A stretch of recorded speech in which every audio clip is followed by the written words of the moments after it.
Bom, então, bom dia. Com prazer, então, que eu dou início à primeira mesa do Claro Enigma, intitulada Literatura em Diálogo, e passo a palavra ao Alain Luiz Ramos Alves. O título do trabalho é Retratos e Revelações, a experiência contada pela fotonarrativa de Valêncio Xavier.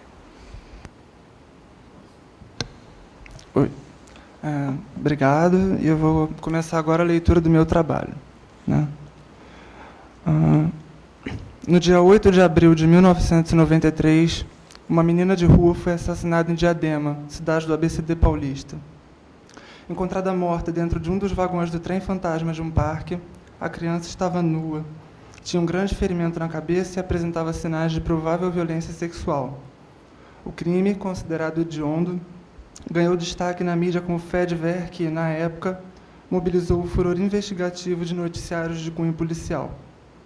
Mesmo tendo sido destinada ao rol dos registros jornalísticos datados e encerrados, a notícia foi revisitada por Valêncio Xavier, 1933-2008, na novela Remembranças da Menina de Rua Morta Nua, de 2006, publicado em volume epônimo constituído por outros 6 trabalhos.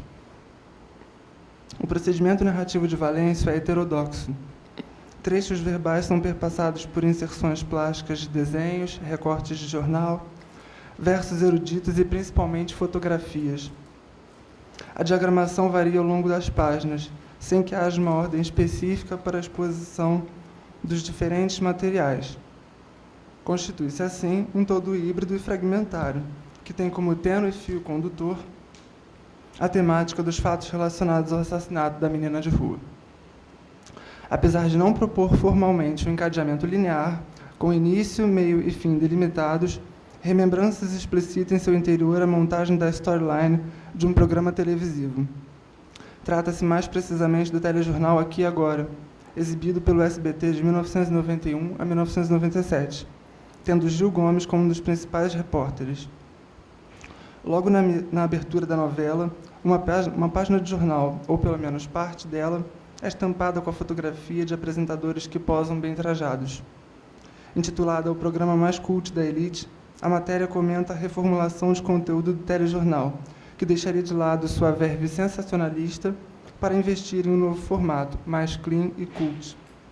Pelas palavras do redator, o noticiário redirecionaria suas abordagens para alcançar as televisões de diferentes públicos em patamares sociais distintos.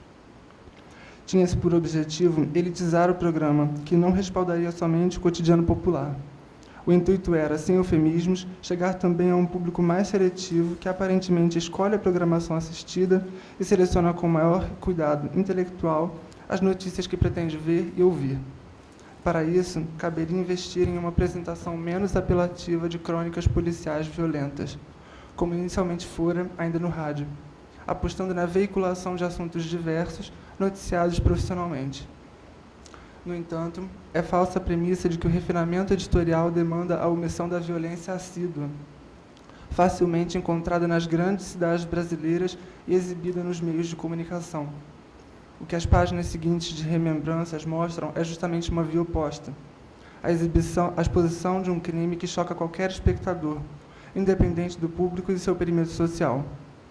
Todos os que assistem a isso tornam-se consumidores da tragédia alheia, sendo levados a esboçar alguma reação emotiva que os posicione frente a um episódio incômodo e doloroso.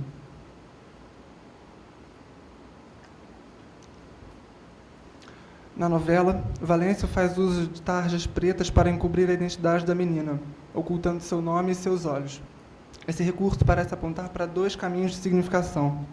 O primeiro deles indica que, assim como o corpo decompõe-se e apodrece pela ação implacável de ações químicas no tempo, o nome dilui-se com a divulgação constante e displicente. Sendo assim, constitui-se uma espécie de memória evanescente dos anônimos, que se desfaz deixando rastros como nódulos de sangue. Em meio ao esquecimento a que está fadada a massa indigente, as categorizações redutoras, como menor de rua e marginais, são validadas como forma de reconhecimento e funcionam quase como marcas identitárias homogeneizadoras. O segundo caminho, por sua vez, poderia ser lido como uma atitude de respeito a esses mortos ao omitir seus nomes, já violados e dissecados pela curiosidade da plateia, que expressa compaixão, alívio e desprezo no mesmo palco de emoções pequeno-burguesas. É preciso, enquanto gesto simbólico, cobrir os corpos para que, assim como os nomes, fiquem menos expostos à contemplação e aos julgamentos morais. Observador do drama alheio, o público não distingue personagens e histórias de vida.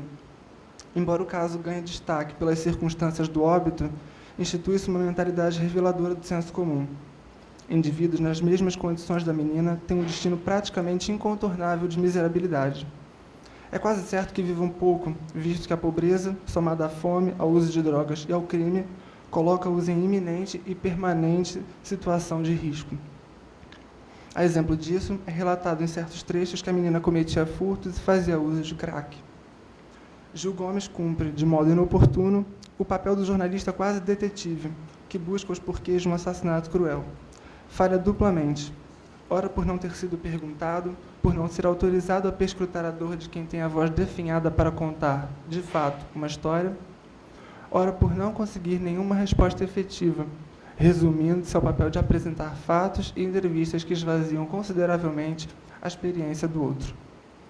As poucas vozes capazes de produzir um relato da experiência do ponto de vista do marginalizado são pífias, porém salientam a dificuldade discursiva que se tem diante da chance de tomar a palavra.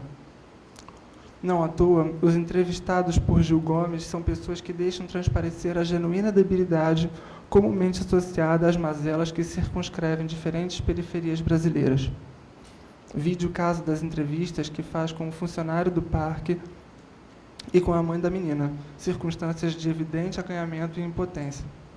Geralmente numerosas e desestruturadas, as famílias sofrem de muitas carências, alimentar, financeira, habitacional, como mostra o bilhete que o próprio Valêncio recebera em um cruzamento da capital paulista. Desse modo, grupos expostos a situações degradantes estão presentes em diversas cidades do país, mas invariavelmente nas mesmas condições. Marginalizados, ocupam semáforos, praças, terrenos baldios, como o do Parque de Diadema, e espaços cada vez mais adensados de insignificância pungente. Por isso, a resposta que tem aos bilhetes são, via de regra, a frieza, a apatia, o desagrado pela presença incomodativa à espera junto às janelas dos carros. Ao mesmo tempo, estranhamente despertam a piedade de quem observa, pela televisão na sala de estar, aquilo que os mata e imputa a eles a irrevogável amalgamação. Cria-se uma relação dúbia de consternação pela condição humana e de rejeição, já que se pode evitar a presença do outro ao fechar o vidro do carro ou mudar de canal com o controle.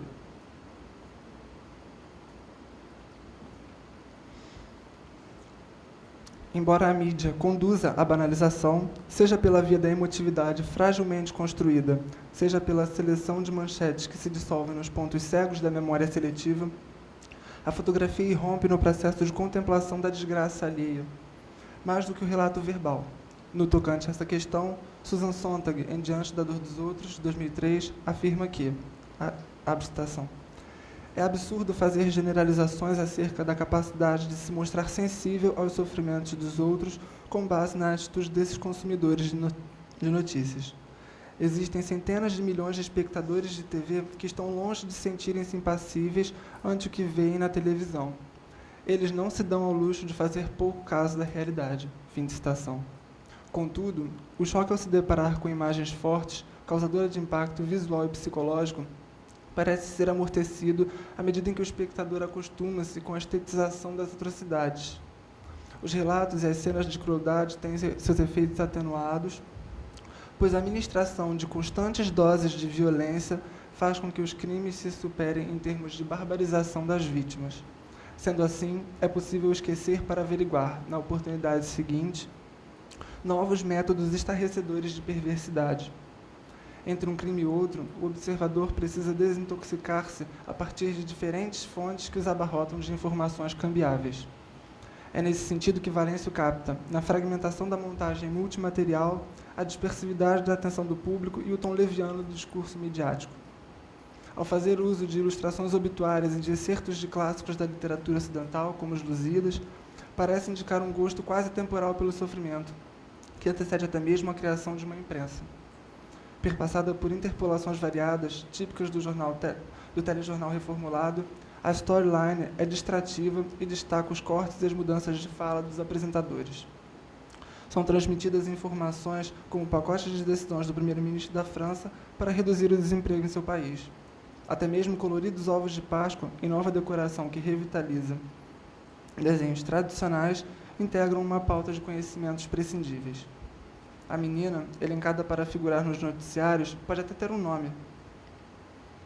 Uma foto colorida exibida em rede nacional, porém é obliterável no sentido de que faz parte de um quadro crônico, longe de ser superado e passível do acúmulo de dores e mortes não resolvidas.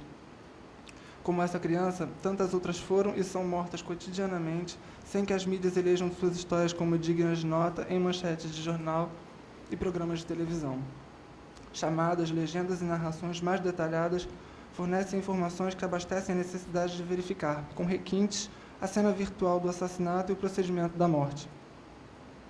A respeito disso, Susan Sontag, 2003, cita o crítico e ensaísta inglês William Hazlitt para apontar a existência de um tropismo inato para o horrível.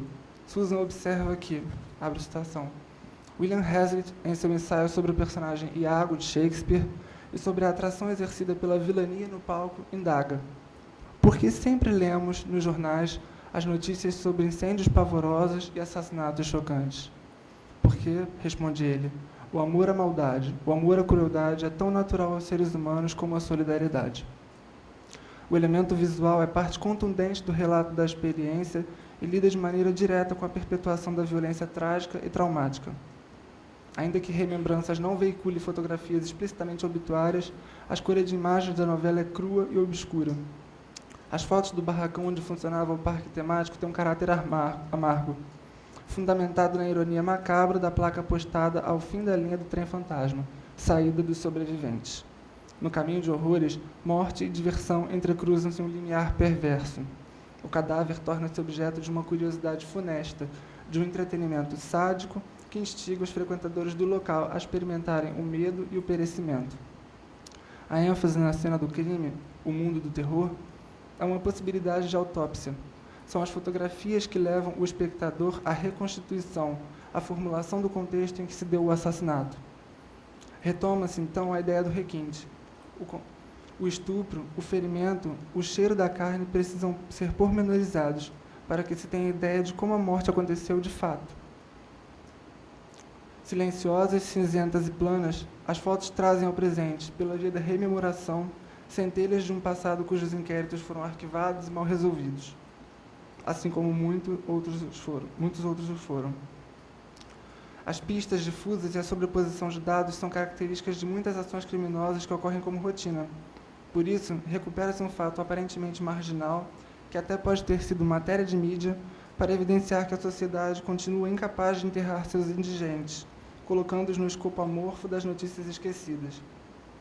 Todavia, o encadeamento da novela e a inserção de elementos visuais estabelecem uma ponte cronológica entre passado e presente, visto que diversos casos não podem ser simplesmente deixados para trás.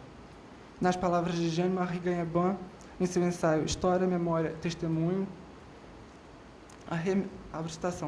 a rememoração também significa uma atenção precisa ao presente, em particular a essas estranhas ressurgências do passado no presente, pois não se trata somente de não se esquecer do passado, mas também de agir sobre o presente. A fidelidade ao passado, não sendo um fim em si, visa a transformação do presente. Fim de citação. Remembranças toca em feridas ainda em carne viva ou, quando muito, mal cicatrizadas. Nesse sentido, Valêncio Xavier coloca em xeque a perspectiva autoritária que sempre respalda o caráter oficial de uma história, sinalizando seus pontos problemáticos e suas vicissitudes. Ao lançar mão de recursos possibilitados por diferentes linguagens, sinaliza a criação de um discurso literário que extrai a narratividade de acontecimentos de circulação habitual. Com isso, parece sugerir que, em uma sociedade acostumada à banalização de gestos, opiniões, reações, a imagem atua como catalisadora de memórias, mas não evita a sonegação da experiência, da voz, da dor alheias.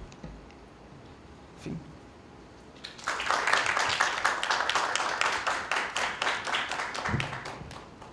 Sophie, quer fazer perguntas para o Alan agora? Você prefere que o Felipe fale e a gente deixe o debate para o final? Vê as imagens, né? Tá, e aí o Felipe... Tá. Mas então você prefere fazer as perguntas agora? Para o Felipe? Tá.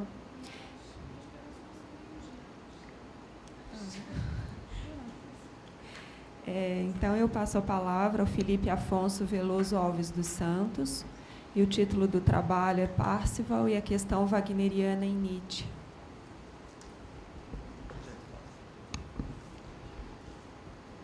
Alô, bom dia.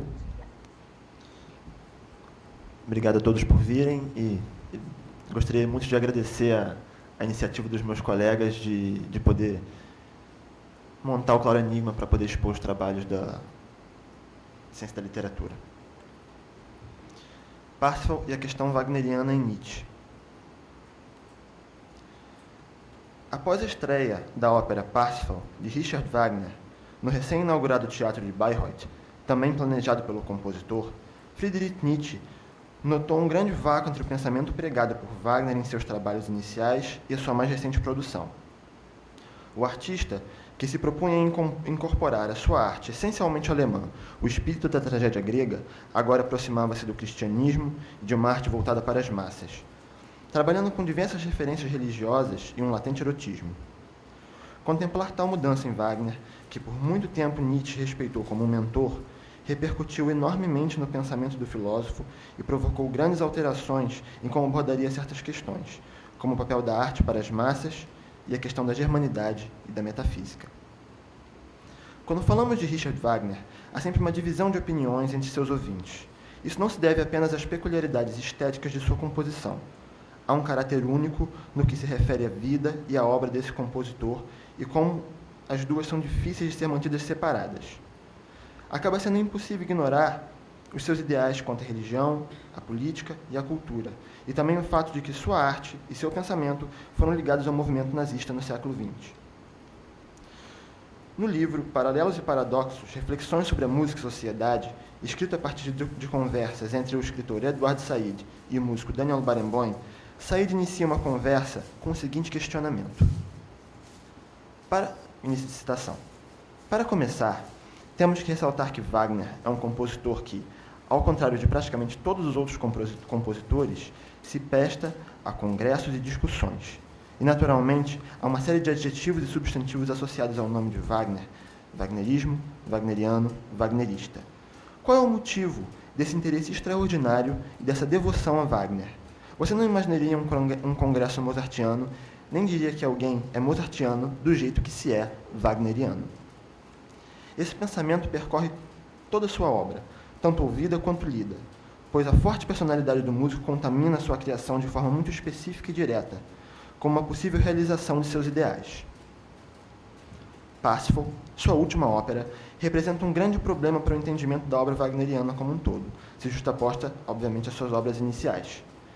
Em 1849, o músico escreveu 2 ensaios intitulados A Arte e a Revolução e a Obra de Arte do Futuro, nos quais discute tanto os projetos de sua estética musical, como a posição que a arte toma na aristocracia europeia. Apontava como a produção musical de sua época valorizava a retribuição financeira e como imaginava que a sua própria arte traria melhores frutos do que havia na época. Em A Arte e a Revolução, Wagner aponta a tragédia como uma grande expressão da arte e cultura de um povo. Mas, no entanto, essa arte pouco se desenvolveu após a ascensão do Império Romano.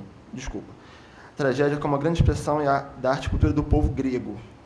No entanto, essa arte pouco se desenvolveu após a ascensão do Império Romano, voltando apenas a evoluir com a produção da nação germânica.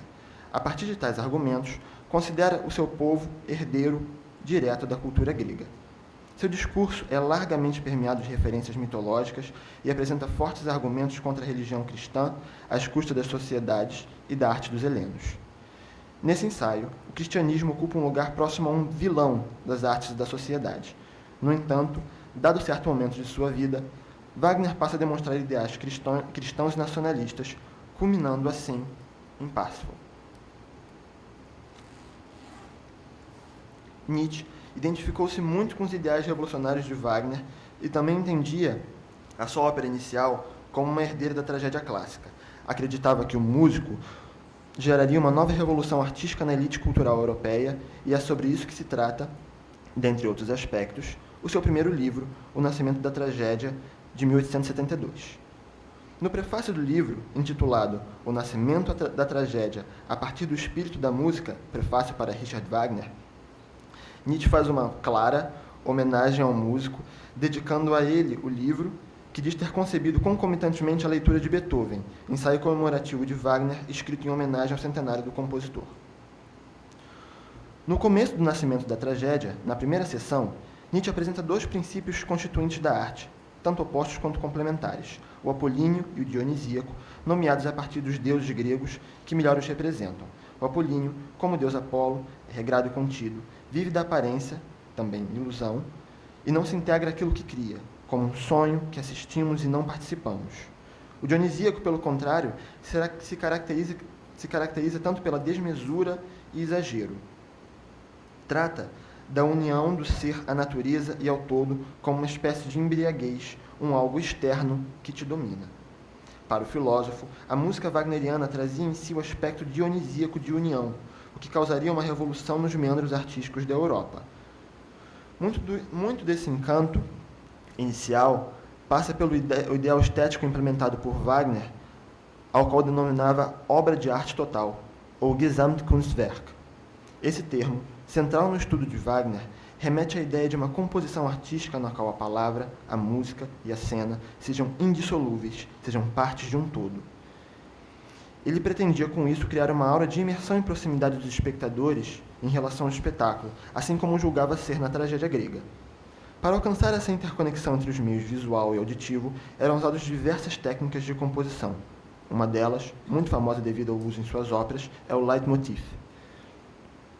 Este é um recurso muito utilizado por Wagner, que se baseia em ligar um personagem, lugar ou circunstância a uma certa frase musical, mas, não só isso, tal frase se modifica de acordo com o desenvolver do enredo, adquirindo diferentes significados. As variações que acompanham essa mesma melodia agem como uma forma de tornar mais palpável ao público as respectivas passagens cênicas, podendo representar novos contextos. A obra de arte total era, para Nietzsche, um dos meios de como a arte retomaria a grandiosidade da tragédia que tanto encantava o povo grego. A ópera de Wagner estava fadada a promover essa união entre os impulsos apolíneo, representado mais pelo texto, e o dionisíaco, mais pela música, como era nos ditirambos. Há na estética wagneriana um peso muito incomum no meio da composição operística da época dele. É cercada de dificuldade tanto para o regente, quanto para os músicos, quanto para os ouvintes. Tudo em Wagner tem muito detalhe e muitas minúcias. Para os executantes, é presente a dramaticidade em cada momento e, portanto, a dificuldade em evocá-la de maneira correta, e muitas vezes acompanhada de uma parte técnica muito exaustiva. O que nos leva a uma das maiores dificuldades de Wagner, e dessa vez para o apreciador, que é a duração. Suas óperas são muito extensas, o que exige do ouvinte permanecer sentado e atento por várias horas. Às custas de Wagner, então, Nietzsche elogia Bizet ao comparar não só o peso, mas as suas duas visões sobre o amor. Após assistir Carmen diversas vezes, notava que passou o tempo sem perceber. Não era dispendioso apreciar Bizet. Como dizem o caso Wagner, o que é bom é leve, tudo divino se move com pés delicados. E traça oposição à então denominada melodia infinita, que nos priva do conceito de início, meio e fim e torna a sua obra cansativa, a obra de Wagner. Quanto ao amor, diz que mostra uma visão digna de um filósofo, ao contrário de Wagner, que, como a média dos artistas, o entendeu mal. Dom José, personagem da ópera de Bizet, declara que matou Carmen, o seu amor. É uma aproximação verdadeira da dimensão negativa e destrutiva, de certa maneira dionisíaca do homem, enquanto Wagner ainda se prendia ao puritanismo e sentimentalismo, o que remete ao fato de todas as heroínas wagnerianas, em oposição a Carmen, por exemplo, que era uma prostituta, são puras e intocadas ou até santificadas, como Brunhilde, a Valquíria, que muito resiste ao amor também puro e belo de Siegfried, antes de se entregar. O modo como Nietzsche encara a metafísica é um ponto muito importante para a sua obra. e um dos maiores motivos do rompimento com Wagner após a estreia de Parsifal. 15 anos após a publicação do Nascimento da Tragédia, o filósofo escreveu uma tentativa de autocrítica onde, na quinta seção, aborda o assunto da metafísica. E como no seu primeiro livro, manifesta diversas vezes que a existência do mundo, citando Nietzsche, a existência do mundo só se justifica como fenômeno estético. Fim de citação. E como isso foi um prelúdio ao que seriam suas severas críticas à religião cristã. Grande parte do problema nietzschiano com o cristianismo revolve em torno de como se nega a vida terrena em detrimento de uma pós-vida, cultuando assim uma aversão, ou em suas palavras, um ódio ao mundo. Era algo inaceitável que a beleza do que vem após a morte se tornasse uma desculpa para os sofrimentos da vida. Esse primeiro livro do escritor, de Além do Bem e do Mal, trata do cristianismo com, nas suas palavras também, um precavido e hostil silêncio, pois previa já que no cerne de seu conteúdo tinha uma atitude severamente anticristã, a de Deus ser suplantado por algo maior e mais poderoso quanto à significação para o homem, a arte. Citando seu prefácio, a arte é a tarefa suprema e a atividade propriamente metafísica dessa vida. Voltando à ópera, Parsifal, o protagonista, configura-se essencialmente como um jovem puro e ingênuo, que, ainda mantendo sua pureza, aprende sobre as mazelas da vida terrena no decorrer do espetáculo. Resiste à sedução de Kundry e derrota o maléfico mago Klingsor para salvar Amfortas, líder da Ordem do Graal. Aquele que, ao começo, é tido por um idiota, torna-se salvador e adorado pelos cavaleiros do Graal. A obra não faz menções diretas a qualquer doutrina religiosa, mas é sempre guiada pela moralidade cristã, como na questão da castidade. No terceiro ato, antes de ser curado por atos heróicos de Parsifal, Amfortas, o líder do Graal, anseia desesperadamente por sua morte, pois ferido por uma lança mágica, a sua ferida não cicatriza. O desejo pela morte remete ao ódio à vida, sendo, nesse caso, a vida após a morte uma resposta para os sofrimentos presentes, como critica Nietzsche. A obra, ainda que muito soturna, é permeada por um ideal transcendental e metafísico que vai muito de encontro à filosofia nietzschiana. Além de enaltecer tais virtudes como honra e pureza, Wagner as ligava diretamente ao povo alemão, o qual acreditava ser o grande representante dessa cultura. Essa grande desavença que causou Parsifal foi um ponto muito marcante na obra do filósofo, do Nietzsche, sobre o qual escreveu o caso Wagner e o Nietzsche contra Wagner, dois de seus últimos ensaios, no quais apresenta diversas críticas quanto aos rumos que tomaram a ópera wagneriana. Nesses, mostra sua grande revolta com o fato de que a recriação da tragédia grega não era mais foco do compositor. O que antes era tentativa de invocar a jovialidade grega, agora se transformava em uma visão metafísica da vida, a partir da ideologia cristã. Passou a explorar poucos temas e ter enredos de menos força.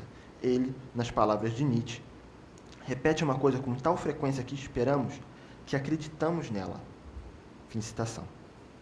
Percebendo, posteriormente, como Wagner se afastou de sua promessa inicial, alterou também sua própria escrita e adaptou seu pensamento para o novo Wagner, cristão, politizado, conquistador de massas. Nas palavras de Nietzsche, em Nietzsche contra Wagner, ele transigiu passo a passo com tudo que desprezo, até mesmo o antissemitismo. A desilusão do Nietzsche foi proporcional ao quanto ele investia em Wagner como redentor da arte moderna. Seu rompimento com o músico foi um rompimento com os ideais que tinha adotado para si, já que foi um wagneriano entusiástico. Em dado momento, quando percebeu aspectos da obra de Wagner que iam de encontro aos seus ideais, a desilusão foi consigo mesmo por tê-lo apoiado. Vemos isso de forma muito clara na seção Como eu me libertei de Wagner, de Nietzsche contra Wagner, na qual questiona se ele foi o único que se decepcionou com o compositor, mas ainda, citando Nietzsche, fui eu o único que dele sofreu, com todas as ênfases em sofreu. Tal sofrimento se revela novamente em seguida, de forma muito mais interiorizada, quando comenta, citando Nietzsche de novo, solitário então, e gravemente desconfiado de mim mesmo, tomei, não sem ira, partido contra mim e a favor de tudo o que me fazia mal e era duro. Fim de citação. Ao ir de encontro a Wagner, foi de encontro também ao que pregou durante anos e se sentia enganado por, agora, seu ex-mentor.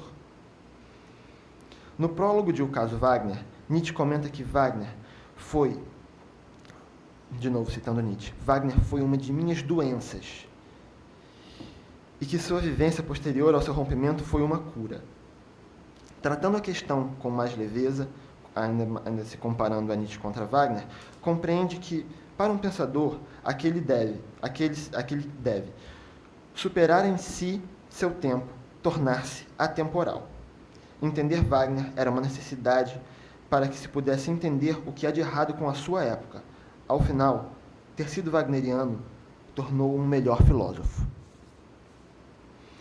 Abranger o quanto a nova arte wagneriana se afastou da promessa inicial, feita em 1849 através de Arte e Revolução, é essencial para melhor entendermos a problemática abordada por Nietzsche em seus ensaios finais, já que todo o problema gira em torno de como seus últimos trabalhos passam a configurá-lo mais do que como um músico, um ator, como o chama para traduzir todo o seu fingimento. Finalizo aqui esse trabalho citando 3 exigências que Nietzsche faz, encerrando o caso Wagner. Que o teatro não se torne o senhor das artes, que o ator não se torne sedutor dos autênticos, que a música não se torne uma arte da mentira. Para Nietzsche, Wagner queria, através de suas obras coletivizantes e sedutoras, convencer os jovens a pensar como ele, agora religioso e um idealista. Obrigado.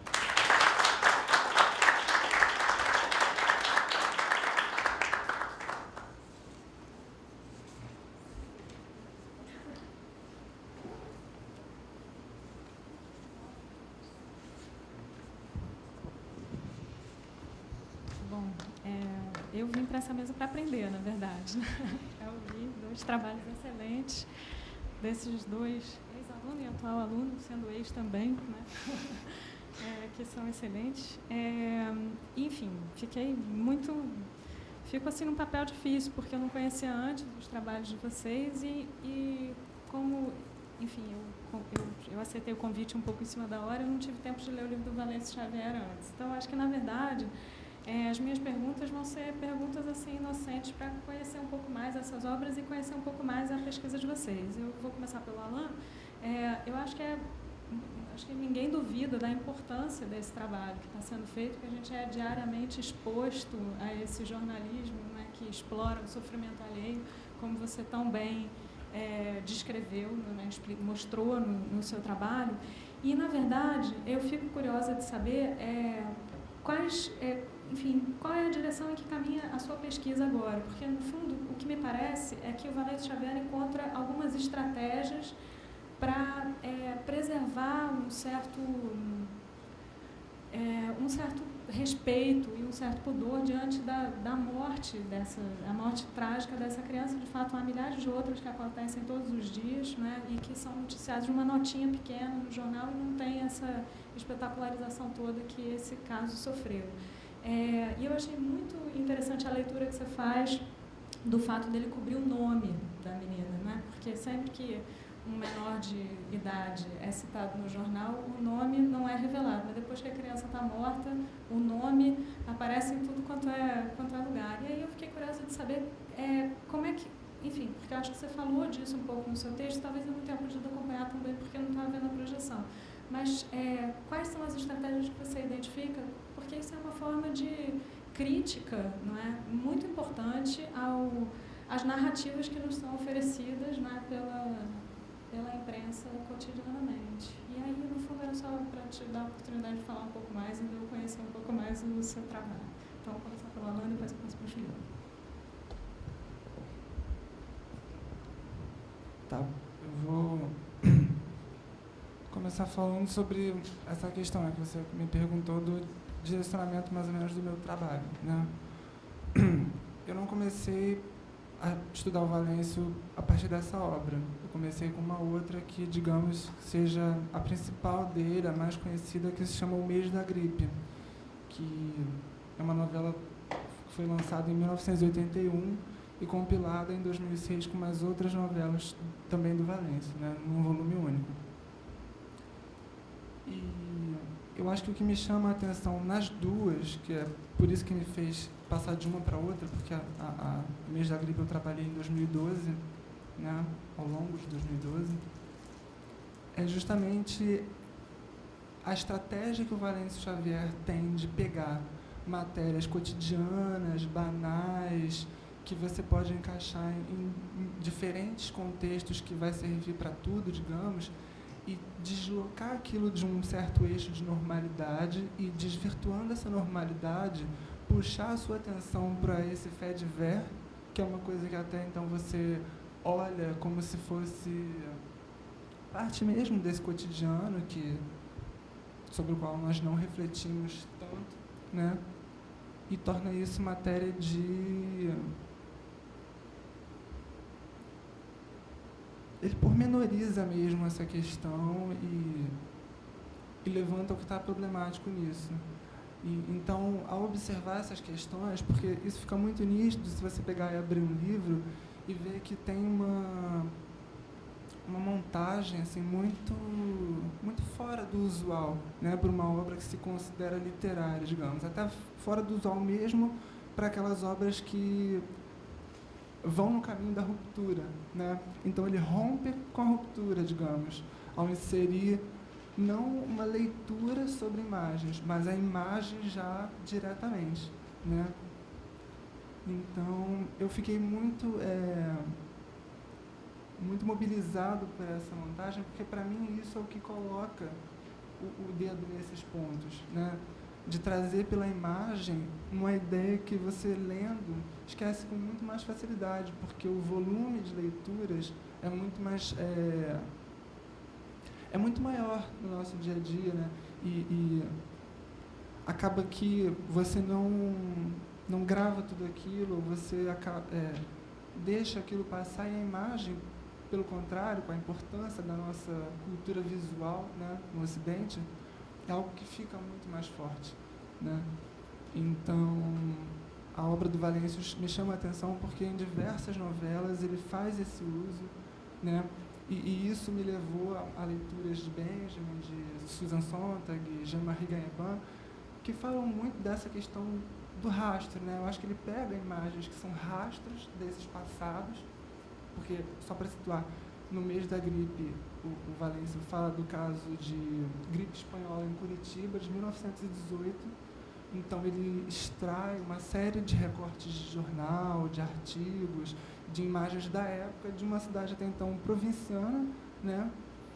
Mas aquilo, deslocado da normalidade da época, que foi uma pandemia, foi algo generalizado, sinaliza muitas questões de hoje em dia, né? Não só com relação à saúde, mas com relação ao tratamento que nós temos, que nós damos ao outro, né? A essa massa que se torna anônima na sua grande coletividade, né? E também a questão da morte mesmo como algo que se torna, que perde uma significação mais profunda e adquire uma trivialidade que hoje em dia nós consideramos algo do nosso tempo, né? Mais ainda do que antes. Então, esses procedimentos todos, essa forma de lidar com a matéria plástica e com a literária, porque, como eu digo aqui, ele faz uso de citações eruditas.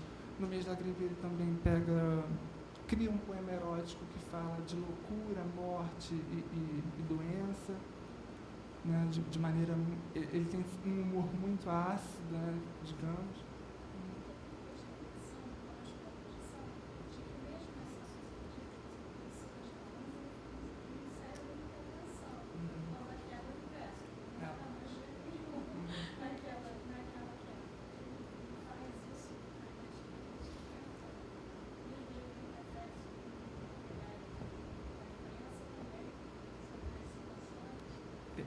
Sim, interfere, porque é justamente porque quem leu Camões vai reconhecer esse trecho, mesmo que não tenha uma localização muito precisa, porque fala, é um trecho do episódio de Pedro e Inês, né?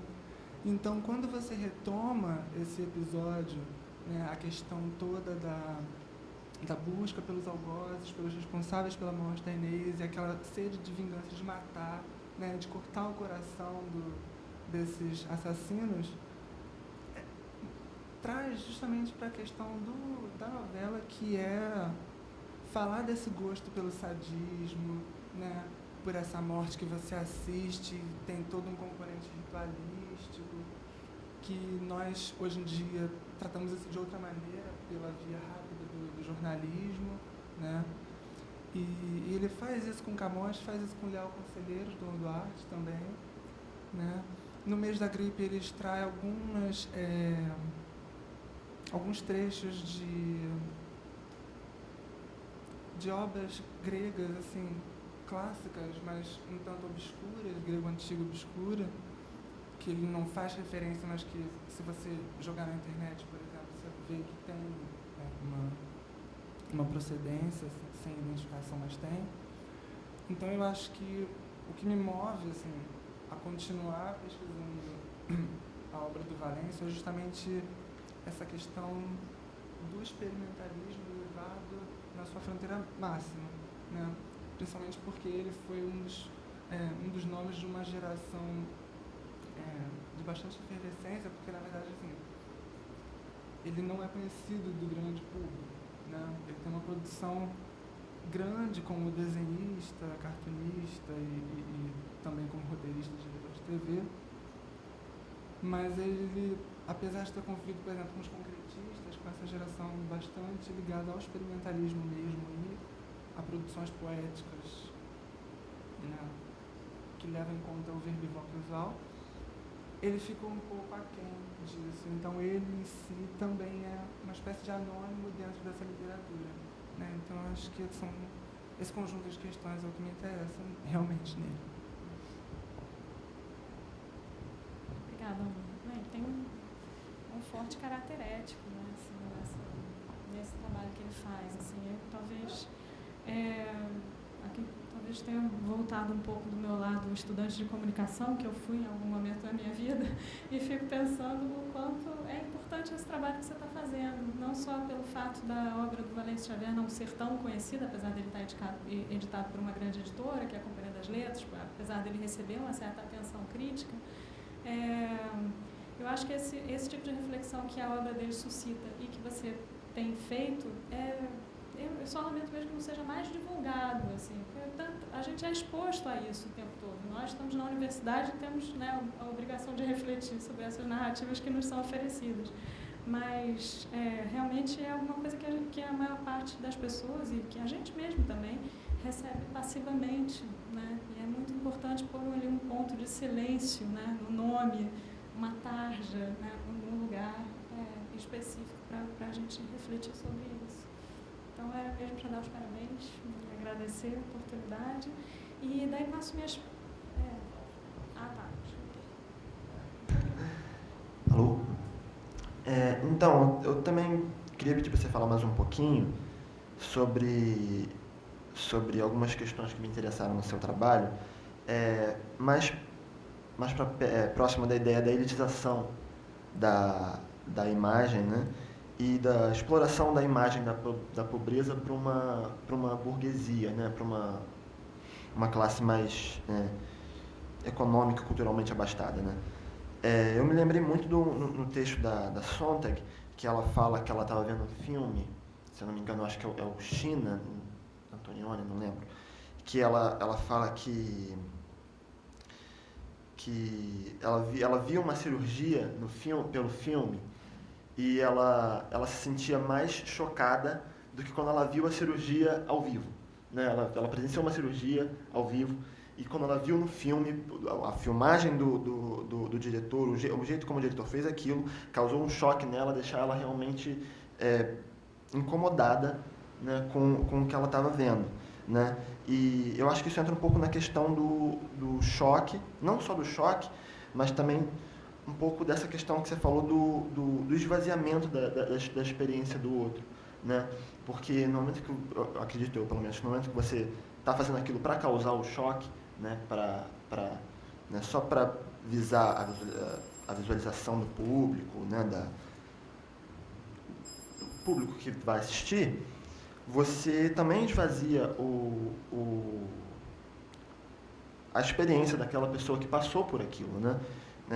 E também me lembra, outra conexão que eu fiz, na World Press Photo que teve esse ano, né? Que sempre expõe os ganhadores do fotojornalismo mundial, né? Uma das fotos ganhadoras era uma foto que foi tirada no Oriente Médio, né? De um grupo de pessoas carregando o corpo dos filhos, não sei se você viu, num beco, né? Que é uma foto muito chocante, assim, né? Pessoas todas chorando, uma coisa super chocante, é o corpo morto da criança, né? É uma coisa, assim, terrível. Mas a gente também vê aquilo como... Eu, por exemplo, falo por mim, eu vejo aquilo com certa trivialidade, né? A gente entra lá, a gente vê aquilo, né? Vi várias coisas terríveis, umas fotos de esporte, vi a criança, a moça com o rosto todo queimado, vi a criança morta sendo carregada pelos pais, né?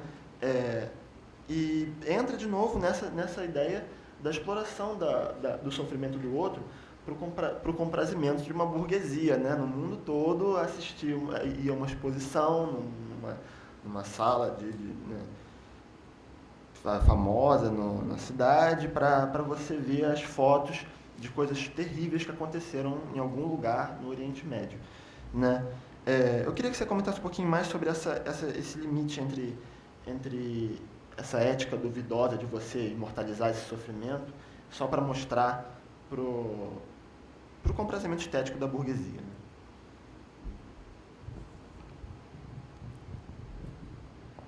Bem,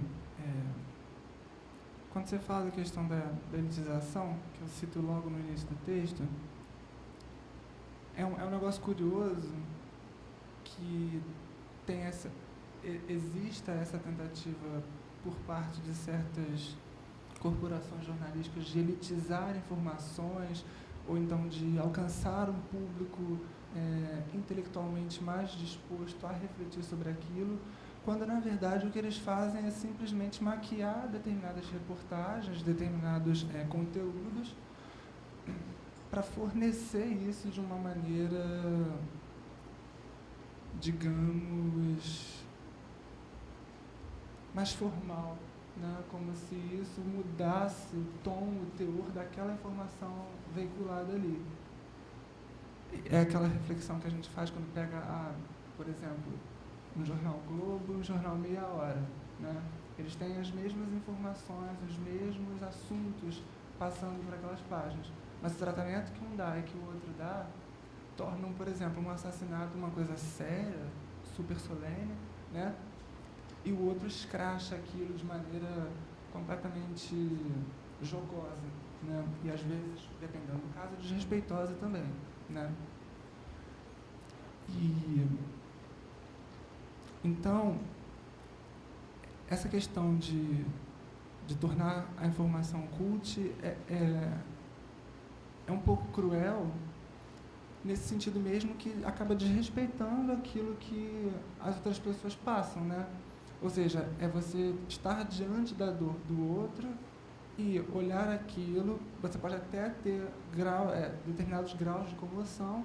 Você pode falar, poxa, que doloroso, que pena, por que está acontecendo isso, sabe? Eu estou aqui na minha casa, aquela pessoa está lá morrendo, levou uma bomba, coisas assim.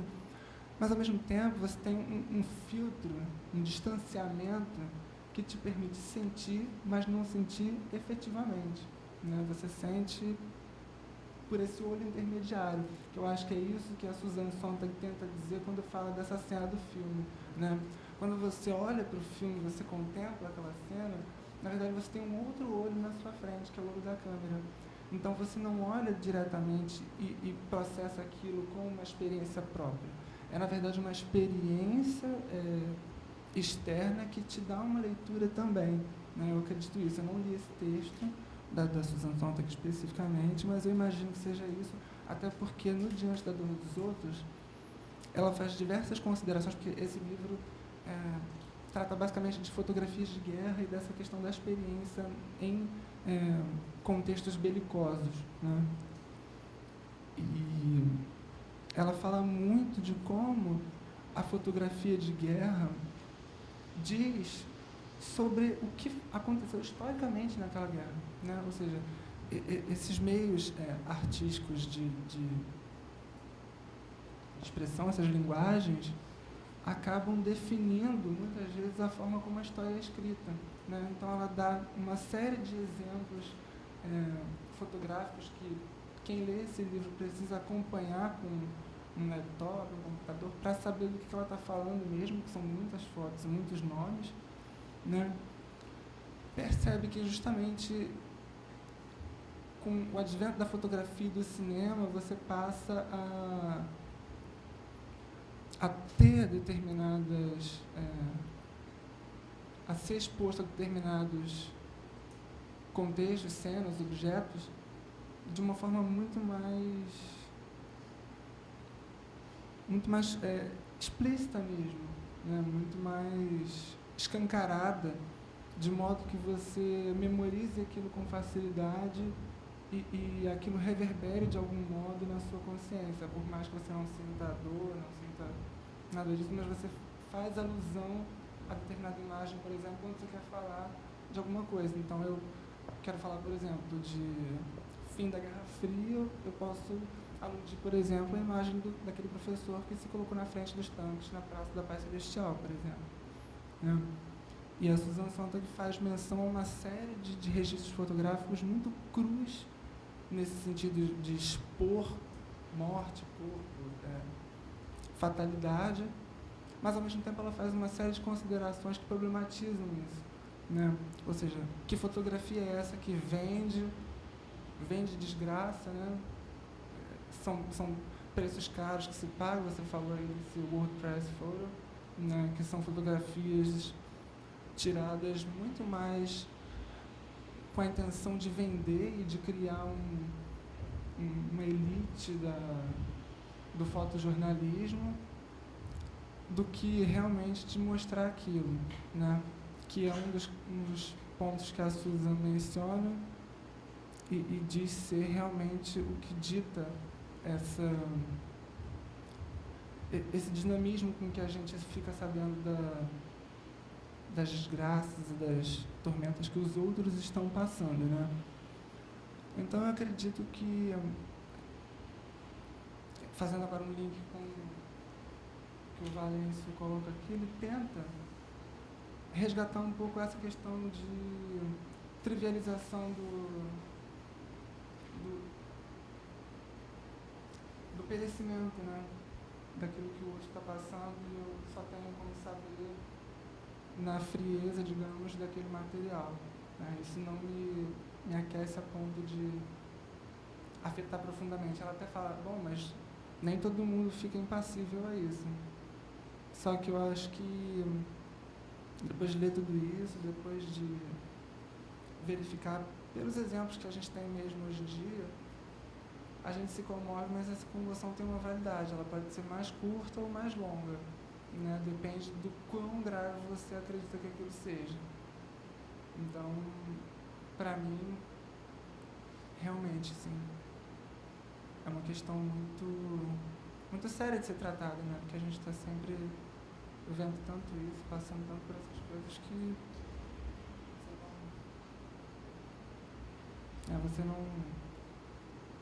não sabe muitas vezes o que fazer diante daquilo, né? Então, é isso.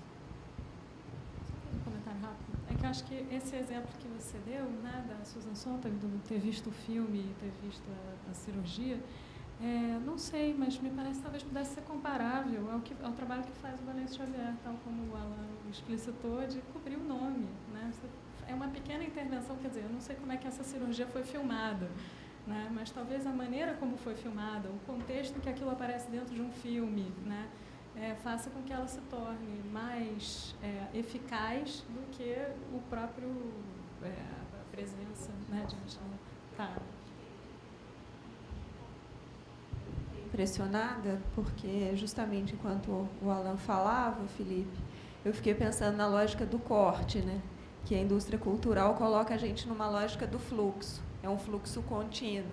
Então, precisa, de certa maneira, ou de um cineasta ou de um Valêncio Xavier para tirar isso do fluxo.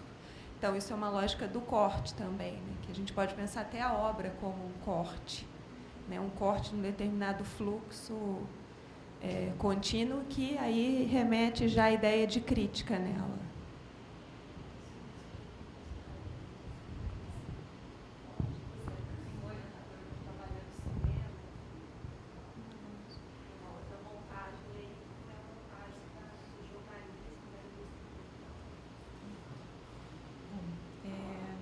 Agradeço mais uma vez ao Alain e também ao Felipe por ter contribuído aí para o debate. E aí passo para fazer perguntas ao Felipe.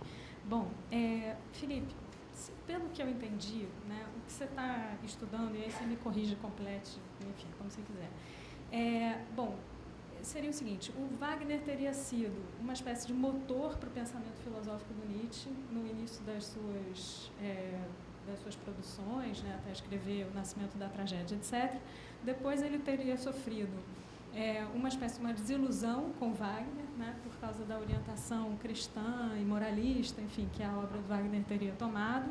E eu adorei uma frase que você cita aí no final, sobre o Wagner, ele ter se tornado um melhor filósofo, né, quer dizer, por ter sido wagneriano, né. Aí eu fiquei curiosa de saber como é que foi esse processo.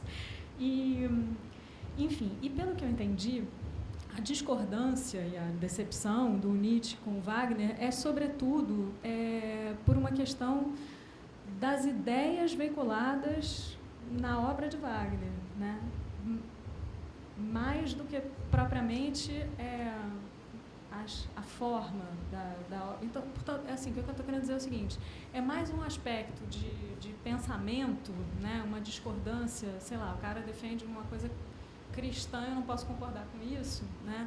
Do que propriamente uma crítica à obra do Wagner como obra de arte. Quer dizer, a questão, não sei se eu estou conseguindo se eu estou conseguindo entender o que eu quero dizer, mas é o seguinte: me parece que ele está avaliando a obra de Wagner por um critério moral e não por um critério estético, né? E aí era isso que eu queria te perguntar, se você concorda com essa avaliação, se você acha, se é isso mesmo, e se você acha que esse seria um critério válido para avaliar a obra de Wagner.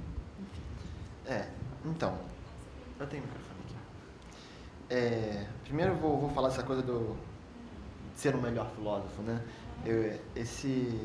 No prólogo, né, foi no prólogo do caso Wagner, né, esses dois ensaios que ele fez no final da vida dele, né, que são o caso Wagner e o Nietzsche contra Wagner, eles são meio que complementares, assim. O Nietzsche contra Wagner, na verdade, é uma compilação de vários outros fragmentos da obra dele, né? Até o que eu falei aqui do Como Me Libertei de Wagner, né? Uma sessão, ele foi retirado de Et Homo e tal, que é o que eu anotei aqui, mas os outros eu não me lembro direito. Cada parte foi tirado de um. E o caso Wagner foi um que ele escreveu exatamente para isso mesmo, né? E logo no prólogo ele fala que o trabalho do filósofo é ser atemporal, né? E ele mesmo diz, se sente o melhor filósofo depois de ter rompido com Wagner, exatamente por compreender melhor o que é a filosofia desse nosso tempo. O que o Wagner está querendo fazer com a Alemanha do nosso tempo, né? Depois que ele teve todos esses problemas, ele meio que conseguiu ver com mais facilidade aquilo que a obra de Wagner estava fazendo com o povo, estava fazendo com o próprio Wagner, com os ideais políticos que o Wagner estava assumindo. E ele se sentiu mais atemporal por conseguir, a minha análise, né? Ele se sentiu mais atemporal por conseguir ver isso de uma forma menos parcial, assim, mas, não tem como ser imparcial, né? Menos parcial. A outra pergunta que você fez foi... Se ele não estava avaliando por um critério moral. Um critério estético. Ele faz um pouco de cada, assim, tanto tem a parte que eu falo, né, que eu fiz a citação do Nietzsche, que é o que é divino se move com, não vou achar agora, o que é divino se move com pés leves, alguma coisa assim, né, que é exatamente sobre esse peso, né, da obra do Wagner, né, que não é fácil, Você assistir é difícil, dispendioso, né? Ao contrário de Bizet, que ele falou que assistiu até perder a conta né, e assistiria de novo, né? Não acontece isso com Wagner, né? Mas entrando um pouquinho no ideal de Wagner, era muito o propósito do Wagner ter esse peso, fazer com que a pessoa sentisse isso, né? Até quando assisti uma palestra de alguns acadêmicos na ABL sobre a obra de Wagner, a Nelly Dapion falou que ela assistiu, ela foi ao Teatro de Bayreuth, que foi todo desenvolvido, né, bolado pelo próprio Wagner, e para assistir às óperas que eles fazem no Festival de Bayreuth todo ano, montando óperas de Wagner, as cadeiras são placas de madeira, né, são placas de madeira apertadas, que não existe posição confortável para você assistir uma ópera que normalmente demora um pouco mais, um pouco menos do que 5 horas, 5 horas e meia, né? O Tristão e Isolda, o Parsifal, por exemplo, demora, né? Essa última apresentação que o Metropolitan Opera House fez tinha 5 horas e meia, né? E eles alugam almofadas para as pessoas. As pessoas pagam para botar almofadas nas cadeiras, né? Para ser menos desconfortável você assistir isso. Não, as almofadas eu não sei se estão previstas, estavam previstas no projeto de Wagner. Mas é esse ideal da redenção, né? É esse ideal de você trazer, de você dissolver o homem frente àquela obra também. Porque se o Parsifal sofre as mazelas dele para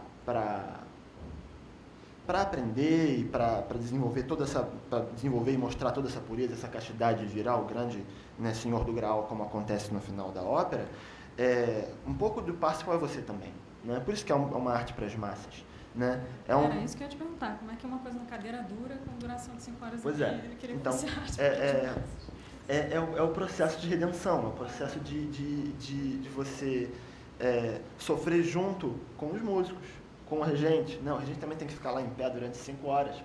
Né? O papel do Siegfried é um papel dificílimo de se cantar, porque exige mais ou menos 4 horas de canto contínuo em regiões altíssimas e difíceis de cantar. Né? Tinha até uma soprano wagneriana que falava que se você está no seu início de carreira, sai correndo de Wagner. Eu só peguei meu primeiro papel wagneriano com 15 anos de carreira. O nome dela era Kirsten Flagstad, uma das maiores sopranos wagnerianas do século XX. Né? Eu só peguei meu papel wagneriano depois de muito tempo, eu sofri muito. Né? É sofrido, é difícil. Né? Tanto que existem os tenores e as sopranos wagnerianas. Né? Porque o Nietzsche faz essa crítica a esse peso, a essa dificuldade. E mesmo assim, né, numa nota paralela, tem uma carta que não parte do caráter cristão da coisa. de você sofrer, né, o ódio à vida para as benesses, né, do pós-vida, né? Tem uma carta que ele escreve, se não me engano é o Peter Gast, que até na edição da Companhia das Letras tem as cartas que Nietzsche escrevia enquanto escrevia o Nietzsche contra Wagner e o caso Wagner. Que ele até fala assim, mas não, com todos os problemas que houveram, você não acha que Parsifal foi a coisa mais bonita que Wagner já fez até hoje? Né? Ele ainda vê um pouco disso, ele sabe que existe um problema, ele sabe que existe um problema ideológico naquilo ali, entendeu? Ele sabe que o Wagner está querendo, né, realmente seduzir a plateia, criar esse ideal de germanidade, né?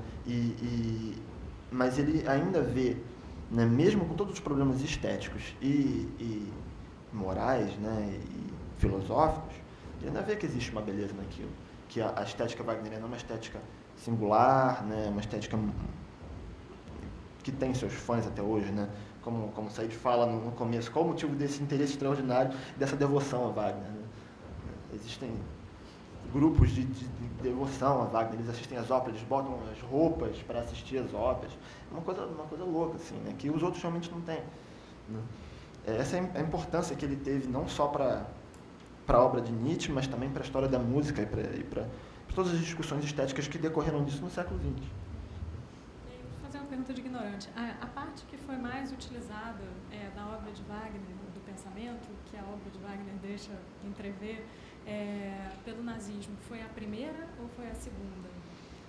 Então, mais para o final da vida, o Wagner ele começou a se aliar a uns projetos políticos do Segundo Reich, se não me engano, que foi o chanceler do ferro, Otto von Bismarck. Ele era um apoiador mesmo, né?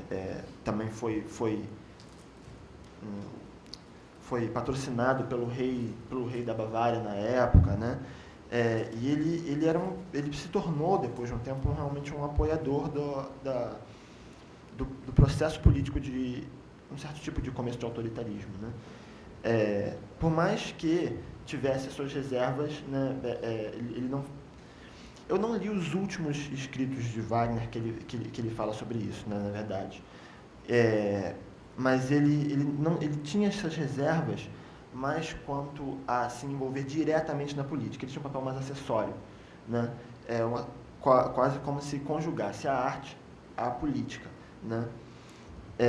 Mas o cristianismo, ele escreveu mesmo sobre o cristianismo. Nos últimos escritos dele, ele falava, tem até um que ele fala, se não me engano, agradeço a Deus por tal, né? Que é uma coisa absurda se você for comparar com a arte, a revolução, que ele fala que o cristianismo é um mal, né?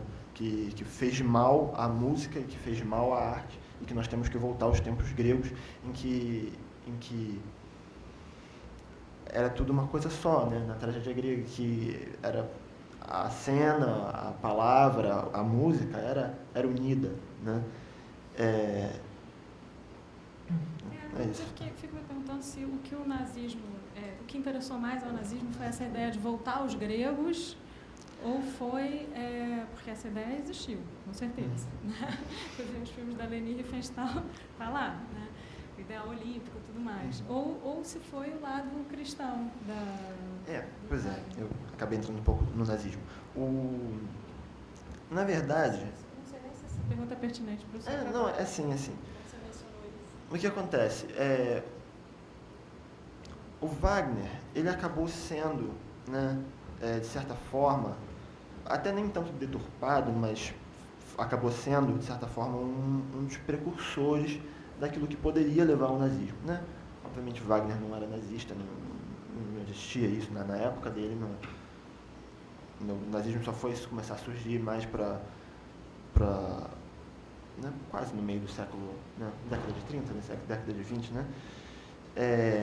Mas o pensamento dele, né, quando ele começou a subverter pelo antissemitismo, né, e por esses ideais políticos de coletivização, de sedução da massa como um todo, mesmo que seja para assistir à ópera dele, né? Você reunir a massa e dissolver o indivíduo na massa para assistir à ópera, né? Para sermos nós como Parsifal. Da mesma forma que no filme no Triunfo da Vontade, da Riefenstahl, mostra a cara do Hitler, mostra a cara do povo chorando, né? A gente volta até a ideia do filme, né? A ideia do poder de convencimento do filme, da imagem, né? Você botar Hitler junto ao povo, né? Fazer aquelas tomadas de Hitler discursando e o povo sendo mostrado, né? Adorando, né? Era uma coisa que tinha um poder de convencimento. E Wagner começou um pouco com isso, com esse poder de convencimento, até com o próprio Teatro de Bayreuth, que foi uma coisa, né, espetacular, que ele praticamente fez para as óperas dele, né? Foi bolado especificamente para as óperas dele, né? Da mesma forma que também, se eu não me engano, no estádio que aconteceu o discurso do Triunfo da Vontade foi também feito para aquilo, né? E o nazismo acabou se apropriando de alguns dos pensamentos que Wagner, né, começou a mostrar. Mas não necessariamente o que nós temos hoje de associar o Wagner ao nazismo é uma coisa que aconteceu no nazismo, mas foi uma coisa que aconteceu depois também, né? Porque, como nesse livro até que eu falo, no Paralelos e Paradoxos, das conversas entre Edward Said e Daniel Barenboim, ele foi um dos pioneiros, né, hoje em dia, a apresentar, ele é judeu, né? E foi um dos pioneiros em apresentar as óperas de Wagner em Israel, né? E ao final, se eu não me engano, foi no Tannhäuser, né, quando eu estava apresentando o Tannhäuser lá, no final uma senhora chegou para ele e falou assim: como é que você tem coragem de apresentar isso aqui? Eu vi o meu filho morrendo ouvindo essa música. Né? Que é uma coisa muito difícil de se ouvir também, né? Porque o que se pensar frente a isso é a questão entre de você separar o problema ético, né, que se criou em volta de Wagner, né, que Hitler realmente colocava as óperas de Wagner nos campos de concentração. Ele fazia isso, né? Sem querer comentar qualquer coisa que Hitler fez ou não fez, isso realmente existiu, né? E a verdadeira estética da obra de Wagner, que é uma coisa linda. Tannhäuser, eu particularmente acho lindo, né? Daniel Barenboim também acha, né?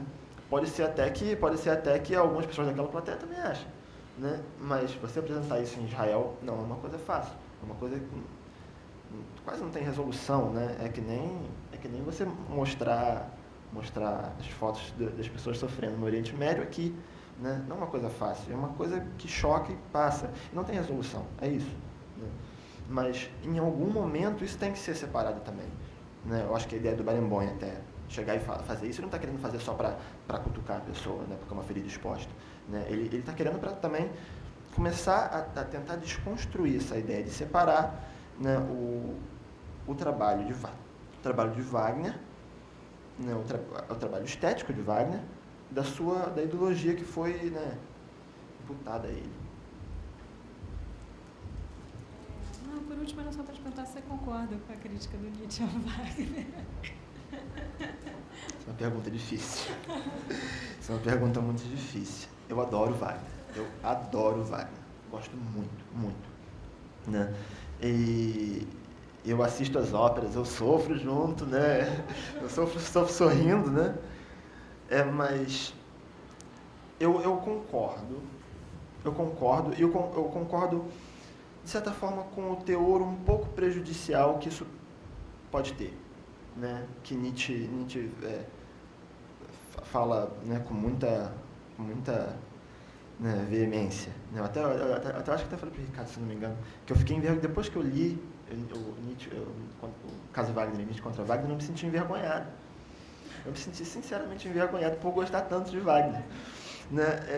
Porque eu concordo também com o Nietzsche inicial, né? Que existe uma coisa linda nisso, de você também substituir todo esse ideal metafísico pela própria arte, né? Até tem uma citação que eu adoro, que eu coloquei aqui, que é a arte ser a matéria.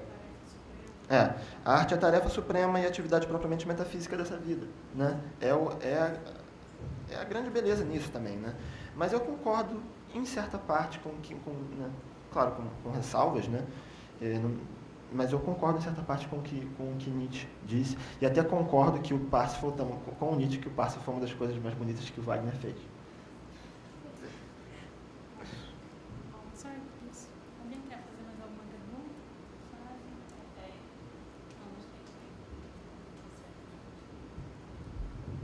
Eu, na verdade, estava ouvindo vocês discutirem e fiquei curioso com uma coisa, né? Porque você fala dessa questão da sobreposição de uma contemplação moral por uma contemplação... Quer dizer, ele sobrepõe a contemplação moral à estética, né? O Nietzsche em relação à obra do Wagner, assim, em linhas gerais, pelo que eu entendi. Então, quando a Sofia perguntou a questão do nazismo, eu não pude deixar de lembrar que o Nietzsche vive e produz e pensa no final do século XIX, que é um período muito caro para a história alemã, né? Que é quando se tem ali a consolidação do que seja uma Alemanha, ou seja, há muitos projetos políticos, ideológicos e culturais também para dar conta daquela diversidade, daqueles intuitos de formação de um Estado nacional, tardia até em relação à Europa como um todo, né? E a minha pergunta é mais de curiosidade, saber se você acredita ou se você leu numa possível fortuna crítica que você tenha consultado, se existe algum levantamento de questão a respeito dessa colisão de, talvez, ideologias, projetos entre Nietzsche e Wagner que tenha resultado aí nessa apreciação tão incisiva da obra do compositor. Né? Então, eu realmente consultei muito pouco sobre como essa discussão influenciou realmente no estado político da Alemanha. Né? Eu até tenho bibliografia sobre isso, de Nietzsche como um pensador político, sobre esse processo do Wagner se aliar a uma política no fim secular no século XIX, mas é uma pergunta um pouco complicada. Você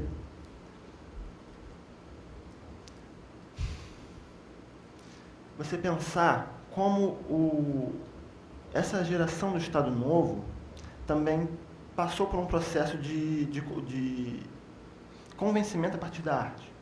Né? Que eu acho que é o que Nietzsche se foca mais quando ele pensa o Wagner. Né?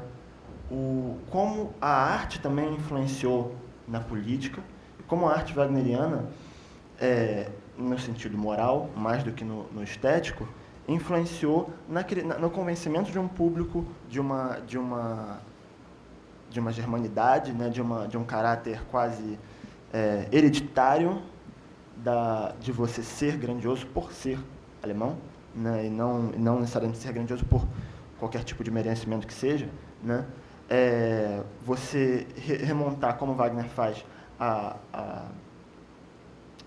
mitologia alemã, a mitologia nórdica, né, ali perto do norte da Alemanha, um pouquinho mais para cima também, né, tanto que os deuses que ele evoca são próximos aos deuses nórdicos, né, mas não tem o mesmo nome.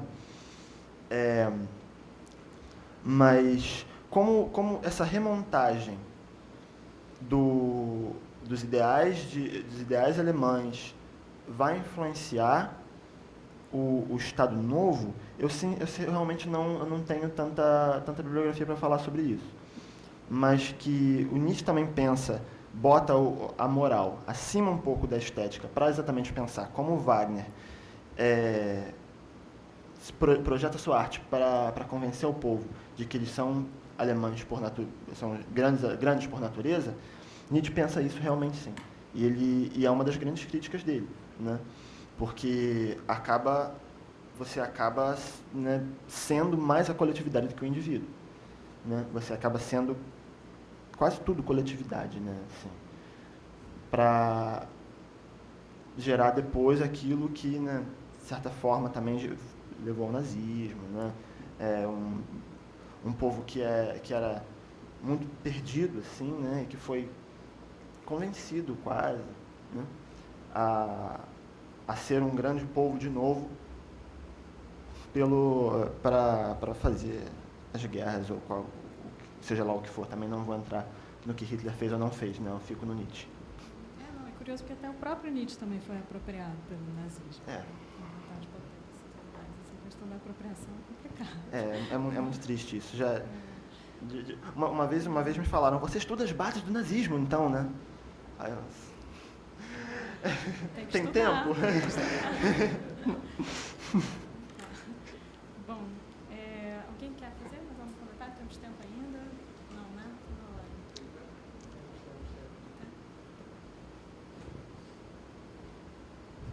Só fazer um comentário rapidinho, Felipe. Essa discussão sobre arte e moral vai muito no lugar que a arte tem para Nietzsche, especialmente no lugar que a individualidade tem para Nietzsche, né? Você falou muito do coletivo. Exatamente o que uma arte wagneriana impediria seria uma apreciação individual da obra de arte, né? Ou seja, uma crítica de fato, que é aquilo que o Nietzsche está exigindo. Super-homem, um super-indivíduo, né? Que não é um super-homem, exatamente.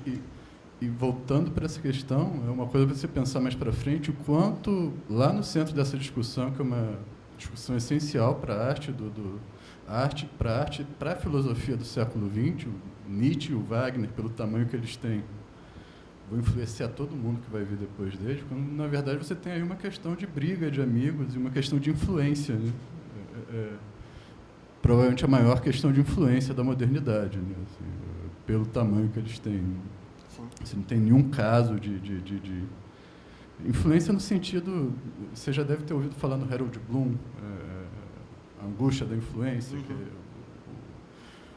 o novo tem que destruir o velho, tem que, de alguma maneira, se apropriar e destruir. E é muito o que o Nietzsche faz em relação ao Wagner, né? Ele pega...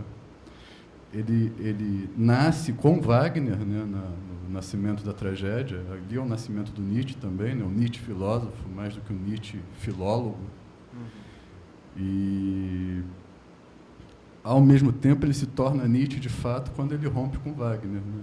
Então, é um wagneriano, de fato, ele é um filósofo melhor porque ele foi wagneriano. Mas só se você quiser comentar um pouquinho sobre isso, mas deixar isso jogado mais para frente, você vai ter que falar disso ao longo do ano que vem, só para avisar você. Tá, anotado. Para comentar um pouco isso, eu volto à questão do Bizet, né? O que o Nietzsche fala do Bizet, que na verdade ele faz duas críticas ao Wagner, as críticas do Bizet, como eu falei. Uma é a crítica da leveza e outra é a crítica do amor, né? Como o Bizet vê o amor, né?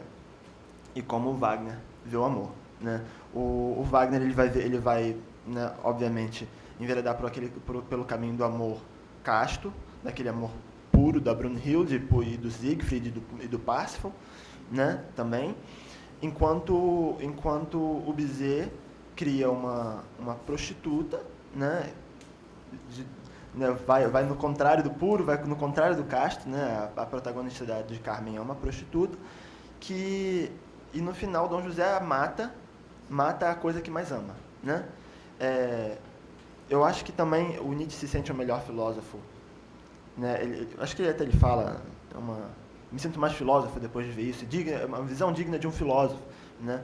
Porque a capacidade, também ele não aborda a capacidade romantizada do amor como se fazia na época, né? Como, né, aquele grande romantismo fazia, né? O Bizet, logo depois, ele vai na contramão e ele mostra toda a capacidade destrutiva do amor, né? Toda a capacidade destrutiva do homem também, né?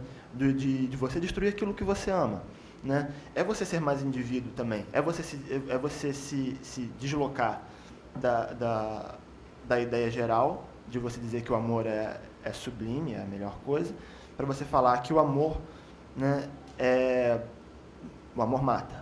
O amor mata. Ele matou. O amor de Dom José matou Carmen, né? Eu acho que é isso também que Nietzsche quer dizer quando faz essa comparação. Por mais que Parsifal seja lindo, ele faz essa comparação do Parsifal com o Bizet, né, com a Carmen. É realmente uma visão mais digna de um filósofo do que a visão que o Wagner vinha mostrando.